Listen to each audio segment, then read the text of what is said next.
Bien, j'ai le privilège de terminer cette conférence qui est toujours un petit peu difficile, mais je voudrais remercier Alain Bensoussan de m'avoir invité pour vous donner cette présentation qui est d'une petite demi-heure, sachant que ma responsabilité est d'être le conseiller de Thierry Breton étant le président directeur général de Atos. Atos, en quelques chiffres, c'est le numéro 7 mondial en matière de services informatiques. C'est 13 milliards d'euros de chiffre d'affaires et c'est une centaine de milliers de personnes. Donc j'ai pu assister depuis à peu près 1 heure et demie que je suis arrivé à vos discussions qui me paraissent d'une très grande solidité technique et je vais de mon côté m'aventurer dans quelque chose qui est de vous dire quels sont les problèmes que l'on rencontre actuellement dans l'industrie et les problèmes que l'on rencontre dans l'industrie principalement pour tout ce qui ressemble à l'intelligence artificielle pour l'industrie, de la même façon qu'on les a rencontrés pour l'analytique pour l'industrie. Et vous allez voir que là où les choses paraissaient très simples aux régulateurs de GDPR, en fait, elles sont beaucoup plus compliquées, comme je vais vous le montrer. Donc, j'ai appelé cette présentation entre protection des données personnelles et économie des plateformes, comment trouver le bon équilibre pour l'IA. Chacun d'entre vous sait parfaitement que les 3 plus grandes capitalisations mondiales sont celles de sociétés qui ont mis en place des plateformes. Comment ont-ils réussi? Eh bien, si vous voulez, en capturant des données et en échangeant contre ces données des services pour rendre indolore la capture des données. Et je vais nous projeter, si vous voulez bien, cette fin de journée, dans le monde de l'industrie, le monde du B2C, et pas celui tellement qui m'intéresse. Alors, je vais traiter ceci en 4 parties. D'abord, vous expliquer quel est le contexte des plateformes, avec vraiment une obsession, c'est de traiter cette question qui n'est pas bien traitée aujourd'hui, que sont les machines, les données générées par des machines. Les données générées par des hommes, c'est parfaitement traité. Les données générées par des machines, on n'y comprend pas nécessairement quoi que ce soit. Ensuite, j'introduirai quelque chose qui est un concept, je ne sais pas si vous, avocats, êtes familier de ce concept, il va pourtant devenir absolument essentiel, qui est le concept d'API, d'interface de programmation ouvert. Et ce concept d'API est maintenant central dans la réglementation pour les finances, la nouvelle réglementation qui a été introduite en janvier 2018. Et je vous montrerai qu'une fois qu'on a compris ce que fait le domaine financier, il restera un problème considérable que vous avez évoqué aujourd'hui, qui était la capacité à contrôler l'usage des données. Et on sait aujourd'hui comment le faire, encore faut-il qu'on traite ces choses correctement. Quelque part, si vous voulez, pour attirer votre attention, j'ai eu l'occasion d'organiser un séminaire récemment avec la CNIL. Le secrétaire général de la CNIL était là. Il y avait là tout un tas d'industriels. Il nous disait, vous savez, on est très ouvert, vous nous amenez votre projet et puis on vous dira si c'est possible ou pas. Et on lui a répondu, mais ce n'est pas du tout ça qu'on veut. On ne veut pas d'arbitraire, on veut savoir à l'avance, par la réglementation et par son automatisation, si les projets que nous proposons sont possibles. Alors, je vais aller très rapidement sur cette première partie en vous disant, mais ça, j'ai entendu suffisamment de choses cet après-midi pour vous dire qu'on est rentré dans un monde automatisé, intelligent, collaboratif, qui utilise l'analytique et le contexte. Et donc, tout ça a été véritablement lancé par l'Internet des objets et par ce que les Allemands ont appelé les systèmes cyberphysiques dans le cadre de l'industrie 4.0.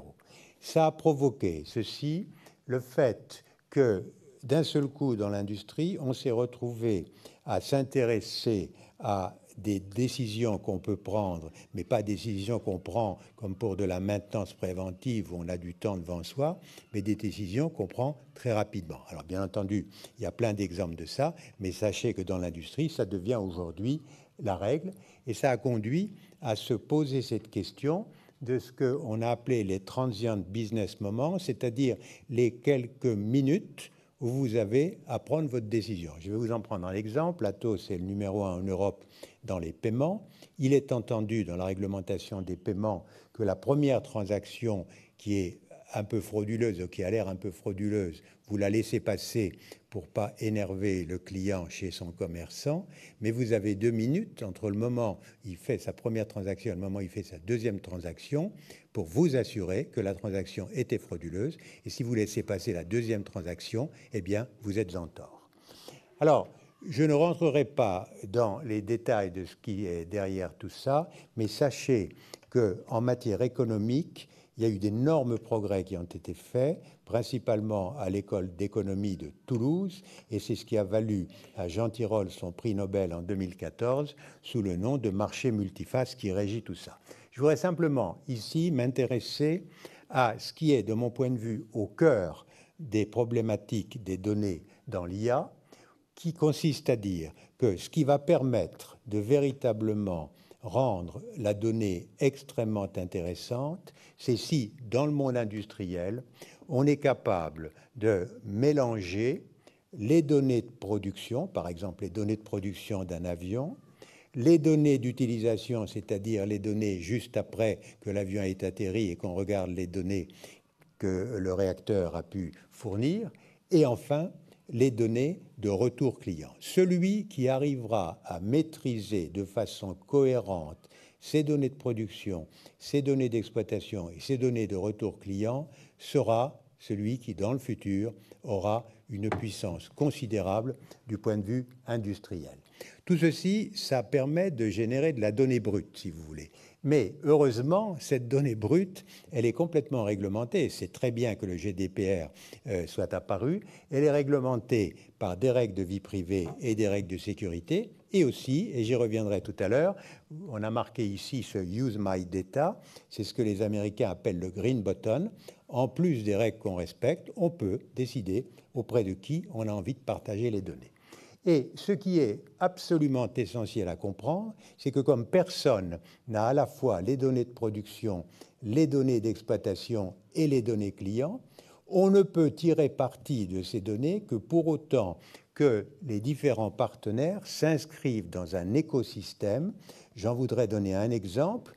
Airbus vient de passer un accord avec EasyJet qui s'appelle Skyline, dans lequel les deux compagnies ont décidé de partager leurs données de production, d'exploitation et leur retour client.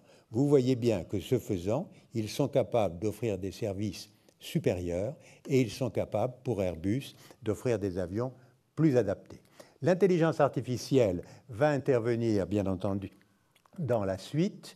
Dès qu'on a, au-delà de l'interprétation des données telles que je la prévoyais tout à l'heure en analytique, quand on va être capable de se servir de ces données pour en tirer au-delà de ce pourquoi elles ont été collectées.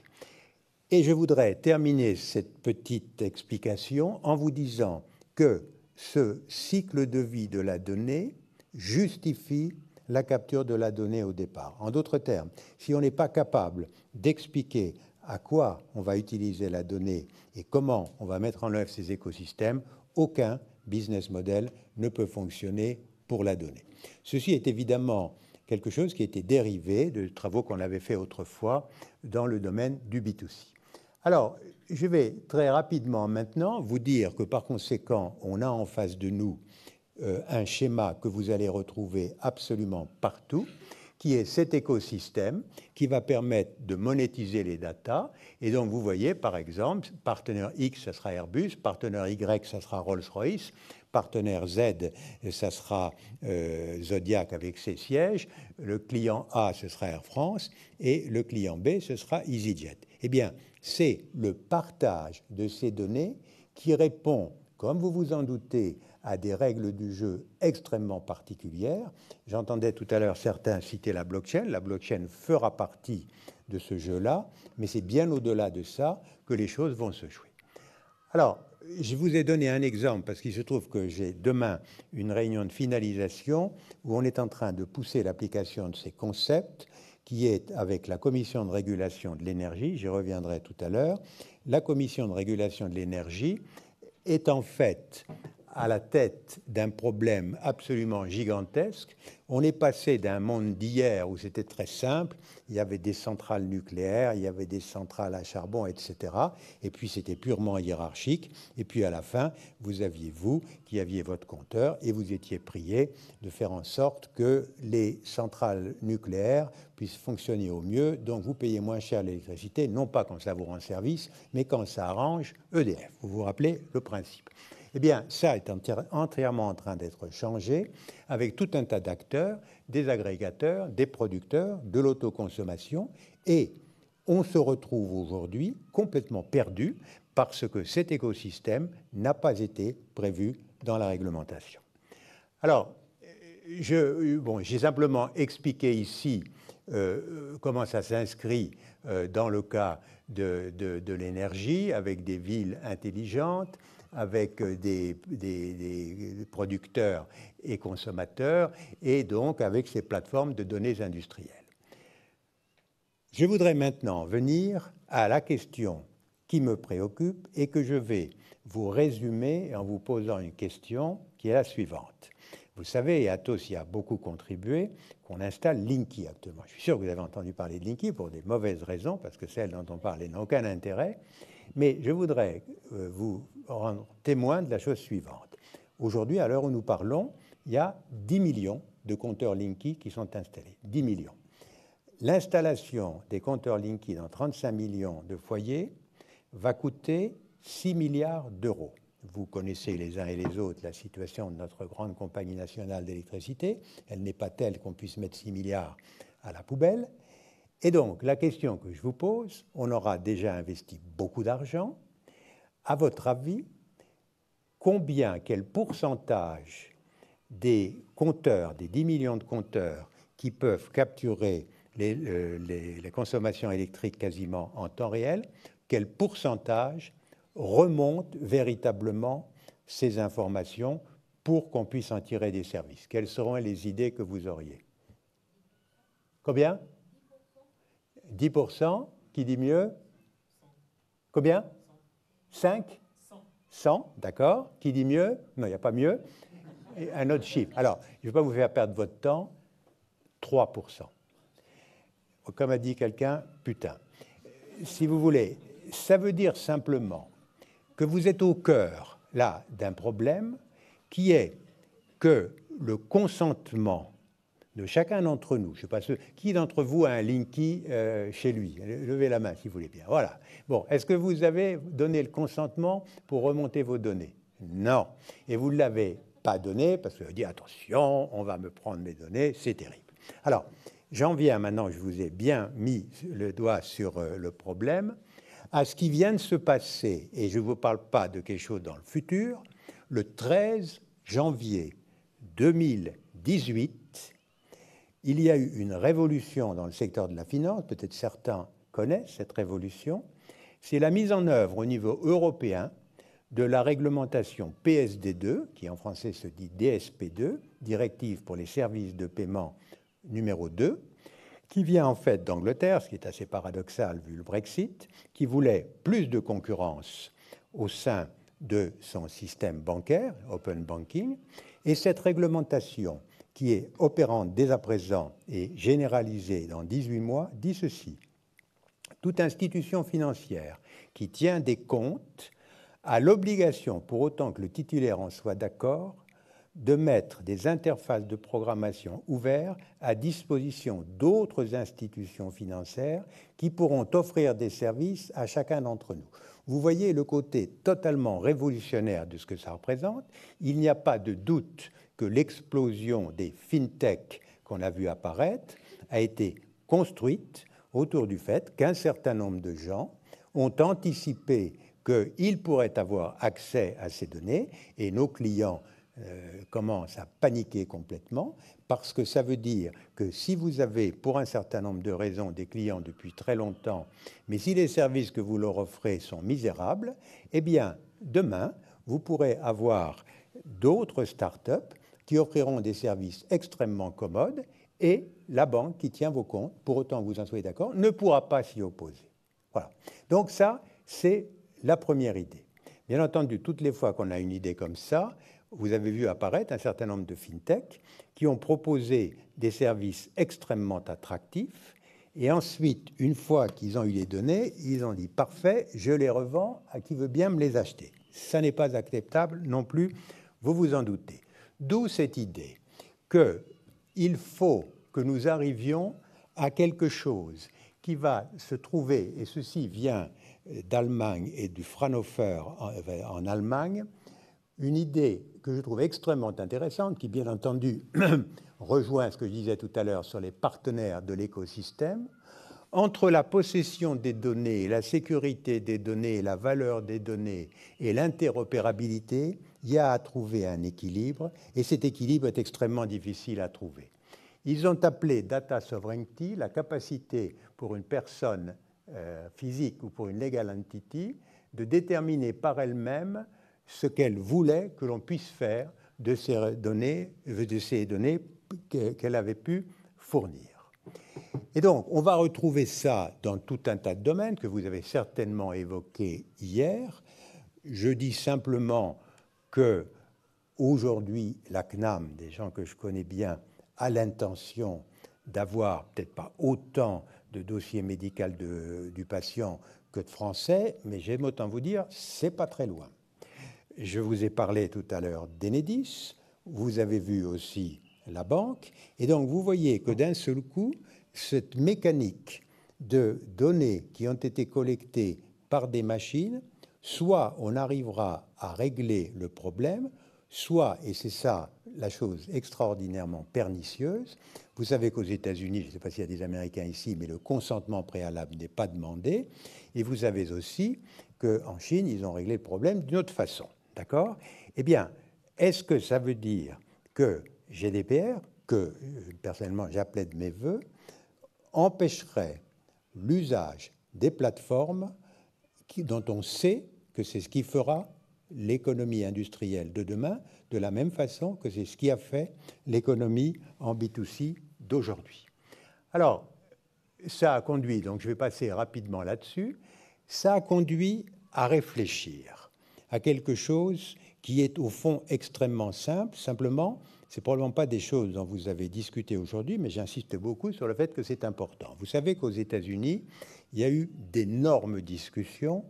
Il se trouve que la compagnie Monsanto, dont le nom disparaît, est notre client, et la compagnie Monsanto est capable de faire un certain nombre d'usages de l'intelligence artificielle et de l'analytique pour vous construire pour produire des semences qui sont pile poil adaptées à votre sol, quasiment à 10 mètres carrés près. Mais si vous pensez à ça, vous voyez d'un côté, vous avez le tracteur, vous avez le téléphone, et puis de l'autre, un certain nombre de partenaires. Eh bien, typiquement, ça peut vouloir dire que les données GPS qui ont été capturées par le tracteur au moment où il semait vont être floutées parce qu'un certain nombre de partenaires n'ont pas à le connaître. Ça peut vouloir dire que le seed manufacturer, celui qui vend les semences, n'a que des données agrégées. Ça peut vouloir dire que celui qui va entretenir le véhicule n'a accès aux données qu'une fois par mois. Ça peut vouloir dire que l'atelier ne peut pas avoir des données en main qui aient plus de 8 jours. Vous voyez que derrière tout ça, c'est, de notre point de vue, la manière de répondre convenablement, une fois que le consentement a été donné, à une préoccupation légitime des uns et des autres, pour toutes les fois qu'on aura affaire à des données générées par des machines. Alors, je voudrais simplement, et je ne vais pas rentrer dans le détail de ce slide, mais disons simplement, quelqu'un parlait tout à l'heure, est-ce qu'on pourra comprendre en français? Eh bien, nous imaginons que tout fournisseur de services aura l'obligation d'expliquer pour chacune des données dont il a besoin, exactement sous quelle forme il en a besoin, quand est-ce qu'il l'archivera, s'il la pseudonymisera, etc., que ceci sera traduit en français. Ce sera ça qui sera signé par celui qui donnera son consentement, et le consentement sera associé à un contrôle de l'usage de la donnée. Alors, vous pouvez vous poser la question, alors voilà, j'ai d'autres exemples ici, si vous voulez. Donc, peut-être avant que je donne ces derniers éléments, donc, grosso modo, une idée du contrôle de l'usage avec à la fois comment la donnée a été collectée, et donc ça, c'est déjà ce qu'il y a dans le GDPR. Ensuite, quels sont les usages futurs et contractuellement. Et donc, à partir de là, si vous voulez, avoir une capacité technique de faire en sorte que ceci soit respecté. Et je vous ai mis ici toute une série de critères, tous plus ou moins compliqués les uns les autres. Vous voyez apparaître, par exemple, la propagation. Il s'agit ici de dire est-ce qu'on permet la propagation ou pas. Si la propagation avait fait partie des données, enfin des critères pour les données Facebook, Cambridge Analytica n'aurait pas pu collecter ces données. Donc, on sait décrire ce que sont ces attentes. Bon, je passe là-dessus, donc c'est pour vous dire qu'en tout cas en Allemagne, c'est devenu un problème considérable, c'est-à-dire que si on ne le résout pas, la machine va se gripper, si vous voulez. Et donc, je voudrais simplement conclure en disant que le partage des données générées par les machines est un prérequis pour les plateformes de données industrielles, qui sont au cœur, bien entendu, de la production des avions, au cœur de la production des voitures, au cœur de la production de l'énergie, au cœur de la médecine, etc. Deuxièmement, ces données générées par des machines, dans beaucoup de cas, ont des volets, des aspects reliés à la personne, si vous voulez. Le cas de Linky dont je parlais tout à l'heure, voilà. Le consentement de l'utilisateur est nécessaire, c'est tout à fait normal.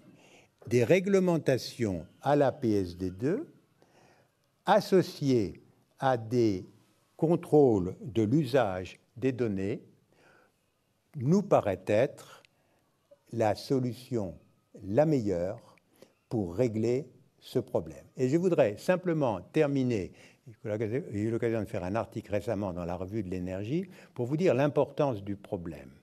Il ne vous a pas échappé qu'on s'est engagé à ce qu'en 2030, nous ayons, de mémoire, 30% de l'énergie qui soit sous forme d'énergie renouvelable. Vous vous rappelez, c'est dans le paquet climat-énergie. Il faut savoir qu'à partir du moment où nous aurons plus de 30% d'énergie intermittente solaire, on ne sera plus capable de réguler l'ajustement de l'offre et de la demande comme on le fait aujourd'hui avec la fréquence, et qu'il faudra impérativement avoir accès aux données de consommation. Et donc, on peut anticiper le moment, et je terminerai là-dessus, où n'avoir pas réglé ce problème du consentement pour les données industrielles empêchera qu'en Europe, le pourcentage d'énergie renouvelable dépasse 30%. Vous m'avouerez que ça pose un problème considérable, ça pose un problème qui, bien entendu, est relié à la vision que nous avons du bien commun. Voilà, merci.